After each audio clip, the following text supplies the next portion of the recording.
Hello everyone, channel पे आपका फिर से स्वागत है। क्रेडिट स्कोर गिर रहा है टाइमली पेमेंट करने के बावजूद भी। तो चलिए आज पता करते हैं क्यों गिरता है। सबसे पहला रीजन जो इसमें कंट्रीब्यूट करता है वो है कि आप क्रेडिट कार्ड की या लोन्स की जो लिमिट है वो up to the max use कर लेते हो। 30% से ऊपर क्रेडिट लिमिट कभी यूज नहीं करनी चाहिए। टाइमली पेमेंट्स करनी चाहिए। और जो हम लोग मिनिमम अमाउंट ड्यू पे करके शांत होकर बैठ जाते हैं ना, सबसे बड़ा अपनी कब्र खोदने वाला काम वही होता है। तो हमेशा कोशिश करो कि आप अपने फुल बैलेंसेस को पे करो और यूटिलाइजेशन को जितना कम हो सके उतना रखो। ठीक है। दूसरी चीज ये है कि आपका ऑलरेडी क्रेडिट कार्ड चल रहा है या फिर कोई आपने लोन ऑलरेडी ले रखा है और उसके बाद आपको घर खरीदने के लिए, कार खरीदने के लिए या फिर कुछ भी नया काम करने के लिए दोबारा लोन चाहिए। तो आप ले तो लोगे, लेकिन उस मान लो, एक एग्जांपल देता हूँ। मान लो आपका पहले क्रेडिट स्कोर 848 था और आपने एक नया लोन ले लिया, होम लोन फॉर एग्जांपल। तो आपका क्रेडिट स्कोर सबसे पहले लेते ही सीधा सीधा 40 पॉइंट करेगा, डिस्पाइट आप क्रेडिट कार्ड की यूटिलाइजेशन लो रखी हुई है आपने और ऑन टाइम पेमेंट्स कर रहे हो। ठीक है। तीसरा जो सबसे बड़ा इम्पैक्ट आता है वो आता आता है आपके पुराने अकाउंट्स होने की वजह से क्रेडिट कार्ड क्रेडिट हिस्ट्री में।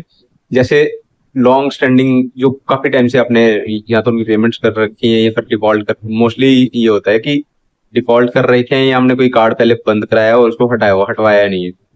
ठीक है। तो ये चीजें भी एक होती तो छोटी हैं लेकिन आपके स्कोर में नोटिसेबल ड्रॉप लेके आती है।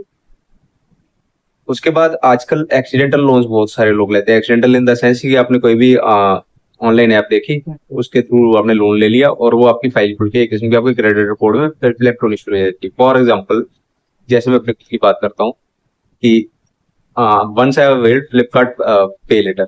ठीक है। उसके बाद काफी टाइम इसको यूज नहीं किया मैंने, लेकिन it was still reflecting in my credit report.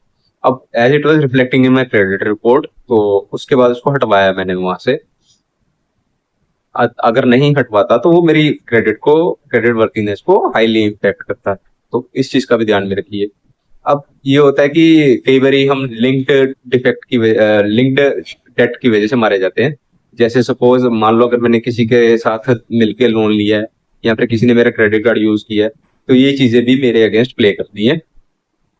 इसलिए गारंटी भी अगर किसी की डालनी है in case of any liability, तो थोड़ा सोच समझ के। तो एक जो सबसे बड़ी चीज आजकल हो रही है कि आपके अकाउंट्स के, आपके पैन नंबर्स को यूज करके फ्रॉडलेंट एक्टिविटीज होती है। तो उन चीजों को अपनी क्रेडिट रिपोर्ट रेगुलरली चेक कीजिए। अगर ऐसा कोई भी इशू उसमें आता है, सिबिल को रिपोर्ट कीजिए और क्रेडिट रिपोर्ट में से इसको हटवाइए। ये अपनी क्रेडिट हेल्थ इंप्रूव करेगा और क्रेडिट स्कोर को ड्रास्टिकली ड्रॉप करने से रोकेगा। तो प्रो टिप देता हूँ कि आप अपने क्रेडिट रिपोर्ट को रेगुलरली मॉनिटर करके रखो। कुछ भी ऊपर नीचे होता है तो उसको रिपोर्ट करो और रिमूव करो।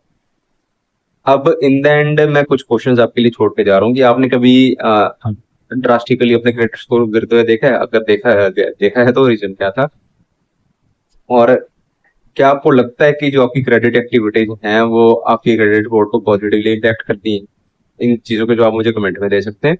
मैं पर्सनली पढ़ूंगा और हर एक को रिप्लाई करने की कोशिश करूंगा। इसी तरह चैनल को प्यार देते रहिए। लाइक कीजिए, सब्सक्राइब कीजिए और शेयर कीजिए। Thank you very much. Stay tuned for more such content.